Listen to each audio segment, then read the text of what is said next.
어제 하루도 평안하셨습니까? 오늘 또 벌써 토요일이 되었습니다. 날씨도 좋고 그리고 참 힘이 있는 계절입니다. 그런데 한편으로는 더워져서 지칠 수도 있고 천천히 갈 수도 있는 그런 계절이 됐습니다. 그럴 수 있죠. 그렇지만 그 가운데서도 우리와 동행하시는 하나님의 은혜로 풍성한 한 날 되시기를 축복합니다. 기도하겠습니다. 사랑과 은혜가 많으신 아버지 하나님, 언제나 우리를 사랑하여 주시는 그 사랑에 의지하여 우리가 또 하루를 지내게 하심을 감사합니다. 하나님, 우리가 하루를 지내는 동안에 주님을 기억하며 살게 하여 주시옵소서. 기억할 때마다 하나님께 기도하게 하시고 감사하게 하여 주옵소서. 하나님께 기도하고 감사하는 마음으로 지낼 때 우리가 말에나 일에나 주님 뜻 한가운데를 걸어가려고 노력하는 우리가 되게 하여 주시옵소서. 주님, 오늘도 저희는 주님의 도우심이 필요합니다. 주님의 인도하심이 있어야 합니다. 그리고 우리가 주님께서 주신 소망을 붙들고 우리에게 닥쳐진 시간을 지내야 합니다. 주님, 우리가 주님과 동행하기를 원하오니 이 작은 마음 기뻐 받아주셔서 은혜와 은혜를 더하여 주시옵소서. 특별히 우리의 믿음의 교우들을 위해서 기도하는 사랑의 기도를 주님 받아주셔서 우리의 건강과 우리의 영혼과 그리고 우리의 삶의 자리에서 주님의 은혜가 넘치는 우리 교회가 되게 하시고 사랑의 형제자매가 되게 하여 주옵소서. 우리 주 예수 그리스도 이름으로 기도드립니다. 아멘. 우리가 오늘 함께 읽으실 성경 말씀은 신약성경 고린도후서 4장입니다. 제가 5절에서 7절까지의 말씀을 받들어 읽겠습니다. 우리는 우리를 전파하는 것이 아니라 오직 그리스도 예수의 주 되신 것과 또 예수를 위하여 우리가 너희의 종된 것을 전파함이라. 어두운 데 빛이 비치라 말씀하셨던 그 하나님께서 예수 그리스도의 얼굴에 있는 하나님의 영광을 아는 빛을 우리 마음에 비추셨느니라. 우리가 이 보배를 질그릇에 가졌으니 이는 심히 큰 능력은 하나님께 있고 우리에게 있지 아니함을 알게 하려 함이라. 아멘. 오늘 말씀은 제목이 질그릇 보물상자입니다. 질그릇 보물상자. 오늘 그릇 이야기를 준비하다가 아마존에 눌러보았습니다. 제일 비싼 그릇 세트가 얼마인지. 그러니까 아마존은 일반적으로 보통 사람들이 사는 그런 제품들을 파는 거잖아요. 특별히 무슨 경매를 하거나 아니면 예술 작품을 판다기보다. 그런데 1,300불짜리 접시 세트가 있는 걸 보았습니다. 그러니까 막 금태도 두르고 그다음에 그림도 예술가가 그렸고 이제 그런 1,300불짜리입니다. 여러분들은 제일 비싼 그릇, 좋은 그릇 하면 무엇으로 만든 그릇이 떠오르십니까?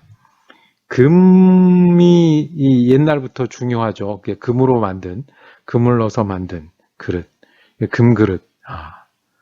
훌륭하죠. 예. 은그릇보다 몇 배의 가치가 있을 겁니다. 물론 이제 14K 말고 24K를 말씀드리는 겁니다. 네. 그릇 중에 또 유명하고 가치 있는 것은 고려청자 이런 것들. 그냥 원래는 물을 담거나 원래는 음식을 담거나 아니면 문방구, 그러니까 글씨 쓰는 도구였는데도 이 그릇 자체가 빛이 나는 훌륭한 것들이 있어요. 중국에는 송대 유물이니 영국에는 무슨 차이나 세트니 이런 좋은 그릇이 있어요. 좋은 그릇을 선전하려고 하는 게 아니라 그릇은 뭐를 담는 겁니다. 아무리 금으로 만들고 고려 청자라고 해도 거기에 물이 담기면 물그릇이 됩니다. 물을 담는 그릇이 됩니다. 그런데 그 물이 만약에 더러워지면 금으로 된 구정물 그릇이 됩니다. 고려 청자 구정물 그릇이 됩니다. 만약에 거기가 쓰레기가 담기면 금으로 된 쓰레기통이 되고요. 고려 청자 쓰레기통이 됩니다. 그런데 만약에 오늘 성경 말씀에 질그릇이 나옵니다. 질그릇은 가장 싼 그릇, 가장 보잘것없는 그릇, 그리고 가장 가치 없어서 버려도 안 아까운 그릇의 대표로 나온 겁니다. 흙으로 구워서 가장 싸고 가장 볼품도 없을 겁니다. 없어져도 별로 찾지도 않을 겁니다. 그런데 그 그릇에도 만약에 보물이 담긴다면 그것은 보물상자가 됩니다. 겉모양이 아니라 안에 무엇이 들어가 있는 것에 따라서 그 그릇의 가치가 결정된다면 질그릇으로 만들어도 보물이 들어가면 보물 그릇이 되고 다이아몬드가 들어가면 다이아몬드 그릇이 됩니다. 보이지 않는, 예를 들면 상징적으로 소망이 담기면 소망 그릇이 되고 생명이 되면 생명 그릇이 됩니다. 겉모양은 깨지고 금이 갈 수도 있겠죠. 흙이 묻고 더러워질 수도 있겠죠. 그렇지만 그 안에 보물이 있다면 질그릇도 보물상자가 됩니다. 어느 것이 더 낫겠습니까?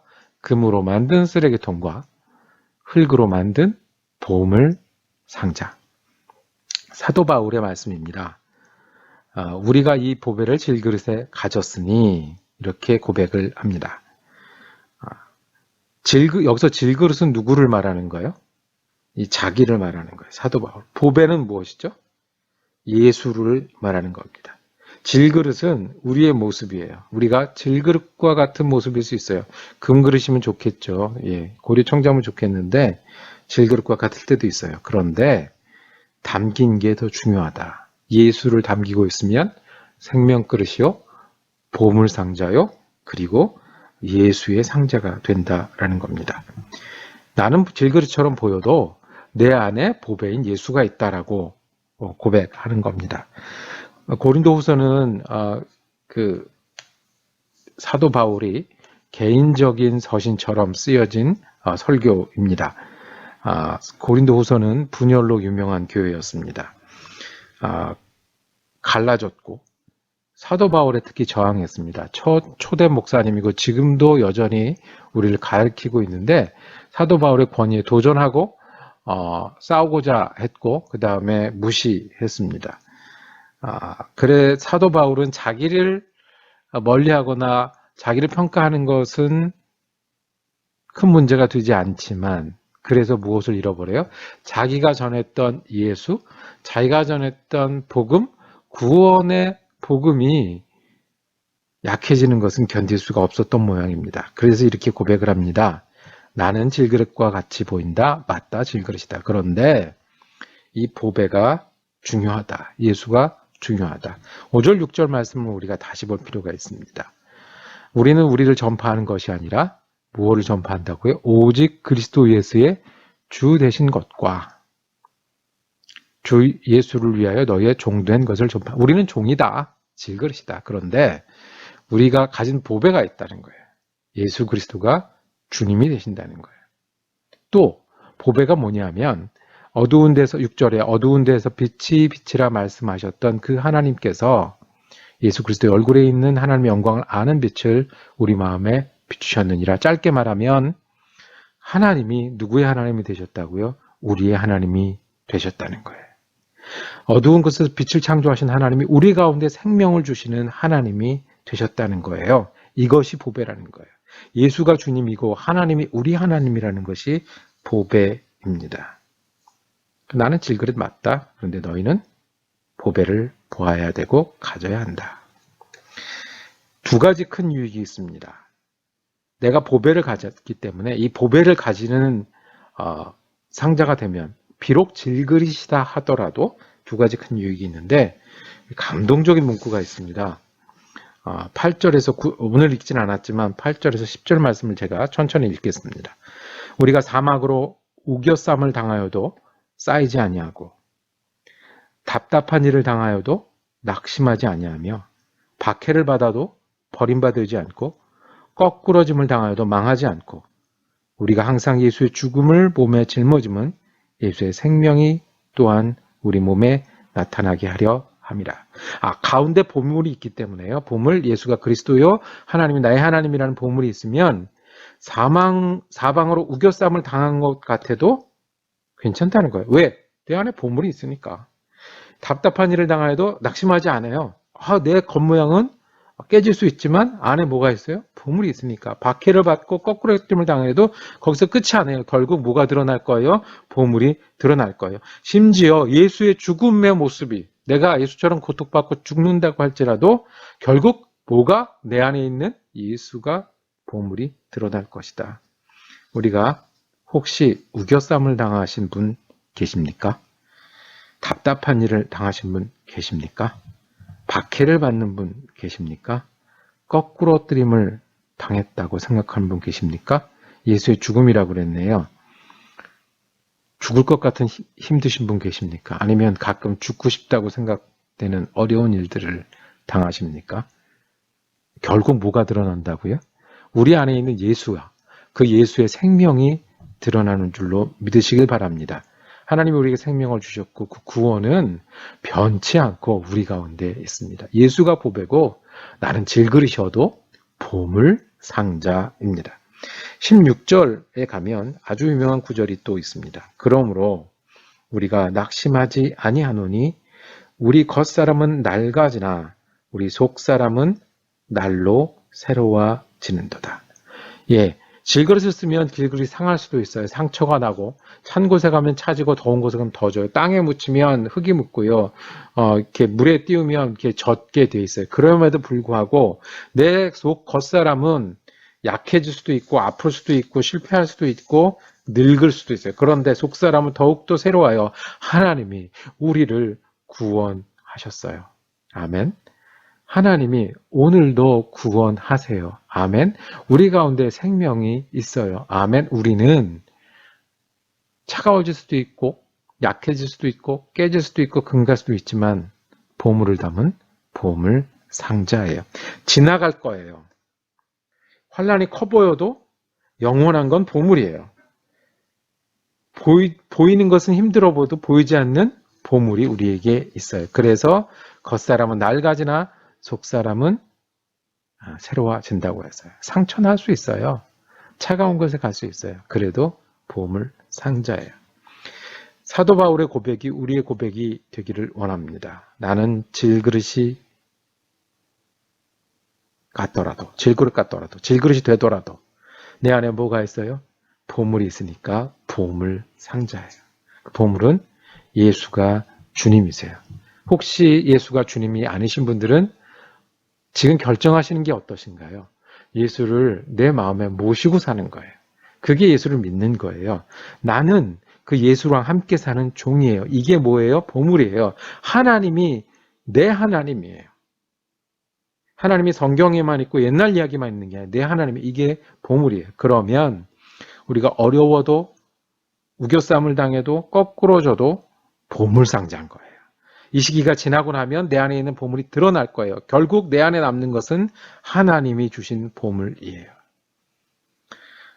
잊지 마세요. 여러분은 보물상자입니다. 우리 안에 예수의 보물이 있습니다. 어려움 이기시고 힘든 일 지나갈 겁니다. 우리가 보물상자인 것이 드러날 겁니다. 예수가 우리의 보물이니까요. 저도 질그릇 같은 사람이지만 보물상자입니다. 기도하겠습니다. 하나님, 감히 우리가 예수 때문에 보물상자라고 이야기합니다. 예수가 우리 주님이심을 믿고 하나님이 우리 하나님 되셔서 살기를 원합니다. 주님, 우리가 겉모양 질그릇에 연약하고 넘어지는 사람이 아니라 우리 안에 있는 예수로 힘있고 생명있고 능력있는 하루와 인생을 사는 사람이 되게 하여 주시옵소서. 우리 지금 예수 그리스도 이름으로 기도드립니다. 아멘. 보물상자 여러분, 오늘도 여러분과 함께 말씀 묵상할 수 있어서 감사했습니다. 오늘은 토요일이니까 내일은 예배드리는 날입니다. 우리 사랑 커뮤니티는 1시에 인사 나누고 예배드리겠습니다. 유튜브 기억하여 주시고 함께 모여주시고요. 고린도 후서 5장 말씀으로 월요일 날 말씀 묵상 다시 찾아뵙겠습니다.